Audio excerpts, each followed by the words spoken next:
Good morning, everybody. I'm glad that you guys are joining us, whether that's at the hub or in your homes or campsite or wherever you're at. It's going to be a good day. I'm excited for this because I think it's going to be very meaningful if we really throw ourselves into it, but also can be a little uncomfortable, I think, from time to time. So this is the first week out of 3 weeks that we will be working through kind of stuff around who we are, our identity, things that maybe we need to let go of in regards to all of that. Just jumping right in, there's a lot of interesting churchy words that pop up. For those of us who kind of were raised in the church, we don't think anything of these things like salvation or sanctification or any of that stuff.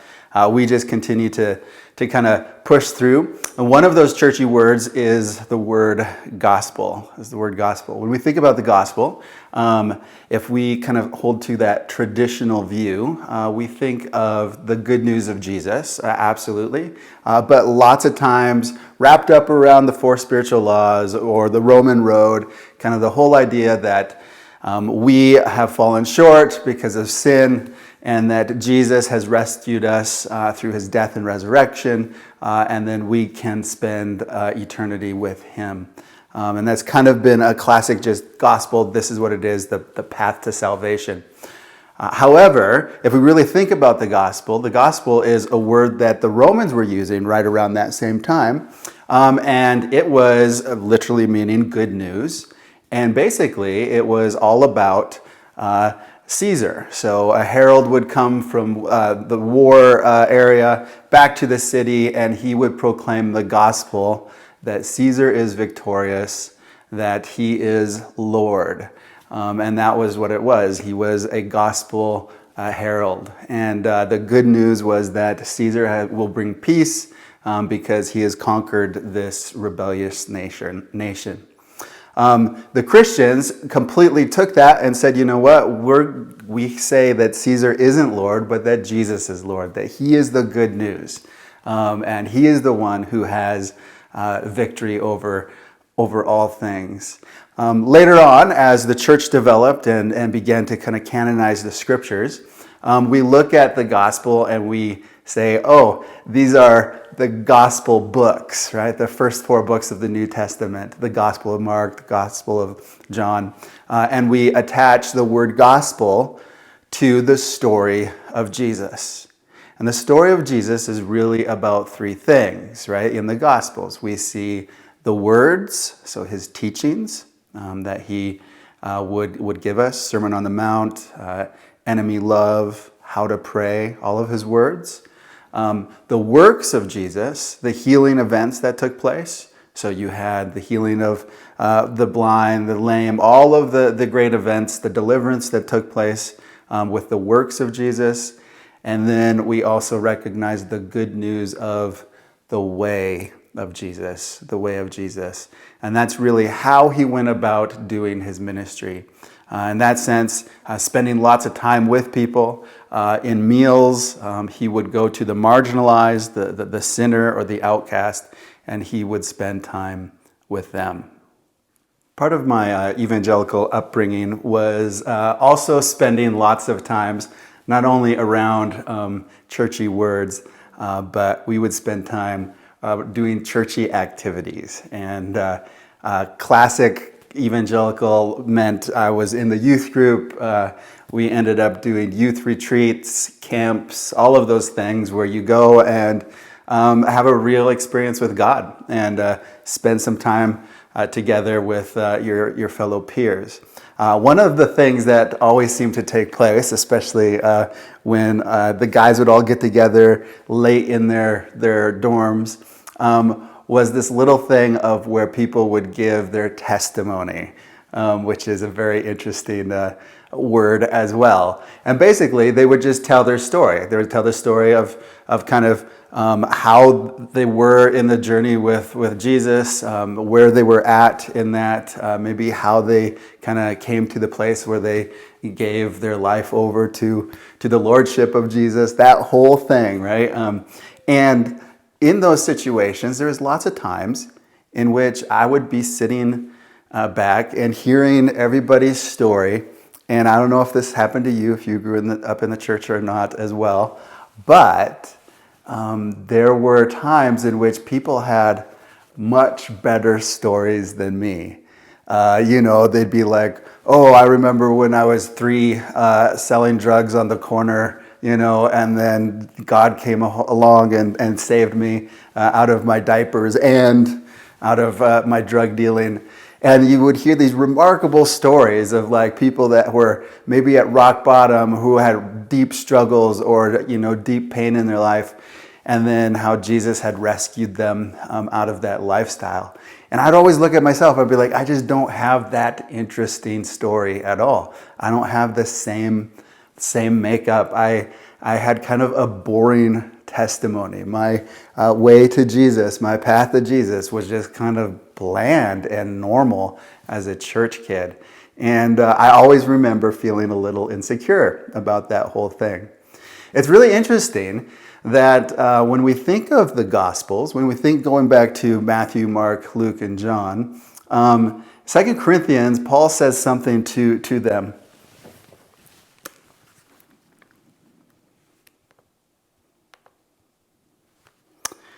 Second Corinthians chapter 3. Are we beginning to commend ourselves again?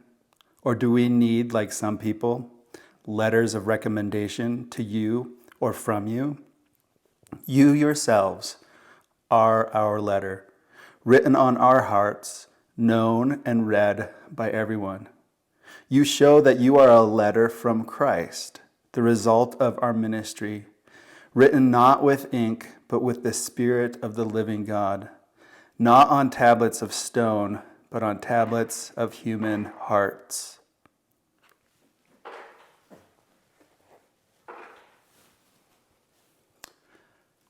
What I like about that is that Paul is saying that the work that God has done in the lives of the Corinthians is that good news message lived out. The letters of the gospel actually at work in people's lives, being shown for everyone to see. And so that's why it's really interesting as we enter into this time of sharing our story. We recognize there are the Gospels, the Gospel of Mark, Gospel of Luke, the Gospel of Matthew, the Gospel of John. But there's also then the Gospel or the good news of David, the good news or Gospel of Brad or Karen and Kathy or whatever the names are. You yourself are the good news of the work of God, a gospel, a good newsness being lived out.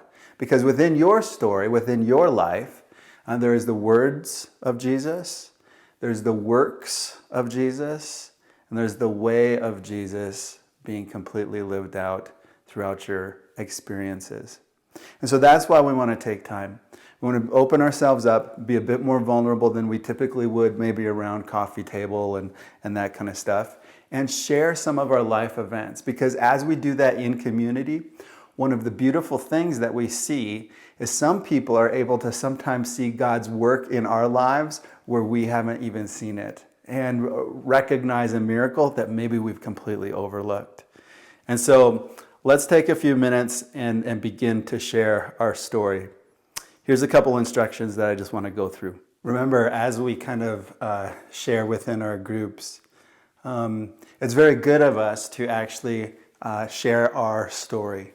In Acts chapter 1:8 that we've talked about the last few Sundays, Jesus says, you will receive power when the Holy Spirit comes on you, and you'll be my witnesses. And one of the things that we recognize is that as a follower of Jesus, we're called to bear witness. We will be his witnesses. Now, we need to remember, we're not to be his prosecutor, the convictor, the judge. No, we are going to witness. We're going to give testimony. We're going to just bear witness of all of the word, the works, and the ways of Jesus in us. And so that's what we're highlighting over the next little bit. And as we share with one another, we're going to form our stories a little bit clearer in this way. Here's some of the things that we need to kind of look at. Depending upon if you're in a group or if you're just with your family, this is going to be looking different. But before we get into our discussion, I'd like to take at least 10 minutes to answer some of the following questions. List some of the highs and lows in your life. How did life changes affect me? Maybe it was education, geographical moves, occupational changes, whatever. But what are some of the highs and the lows? Number 2, what have been some significant relationships? Parents, siblings, mentors, all of the people that came into your life that actually ended up impacting your life in significant ways. Have there been any painful wounds or hurts? Many times we don't like to focus on these. We want to kind of brush them to the side. But you end up gaining a ton of character and wisdom. A ton of growth happens when we feel the resistance of pain or hurt. What have been some significant spiritual encounters in your life?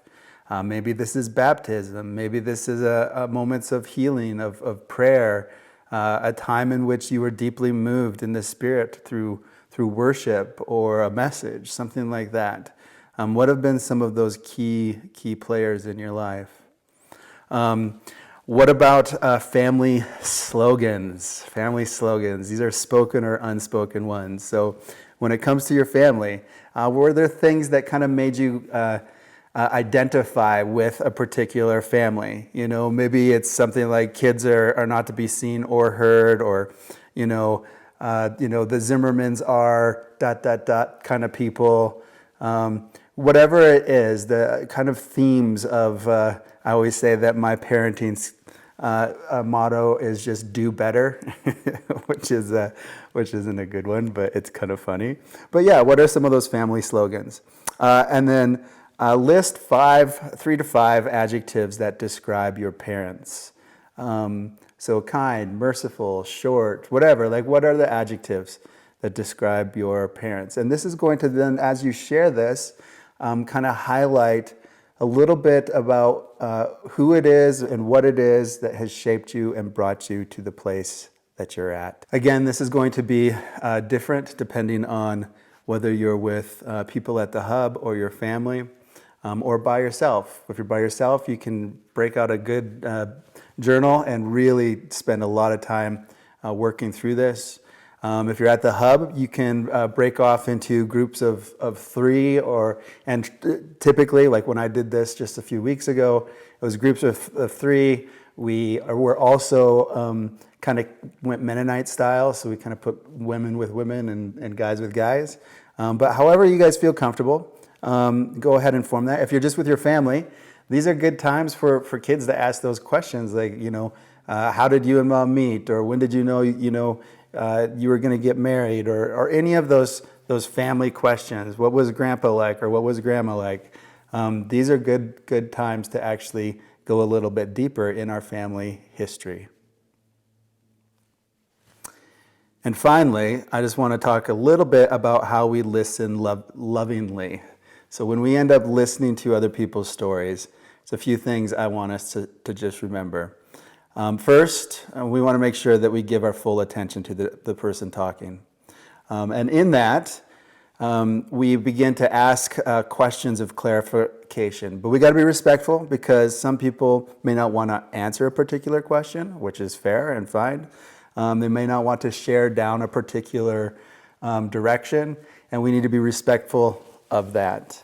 We need to make sure that we don't interrupt or add our input or give examples. Resist comments or even giving advice at this point. Like, let them just fully tell their stories. And again, you can ask questions, but let them go to the finish. We need to commit to confidentiality, depending on everybody's comfort level. And some people may share some really personal stuff. Some may be holding back a little bit more. But let's make sure that we end up committing to saying whatever happens in these groups kind of stays in these groups. With that, then we need to resist judgment because all of our lives are different and we've come from a lot of different backgrounds. And we need to make sure that we are just listening to the witness being spoken about, and we need to take ourselves out of any seats of judgment. And then we need to thank each other for sharing their story and being vulnerable. So being very gracious for the remarkable thing. This is a magical thing that we get to be a part of as we share each other's story. So yeah, take those 10 minutes, write that stuff down, break off to groups, and then depending upon your time frame, set a time limit as to how much per person, and just kind of share what God has done in your life. I'm excited for you guys. God bless you. We'll see you next week.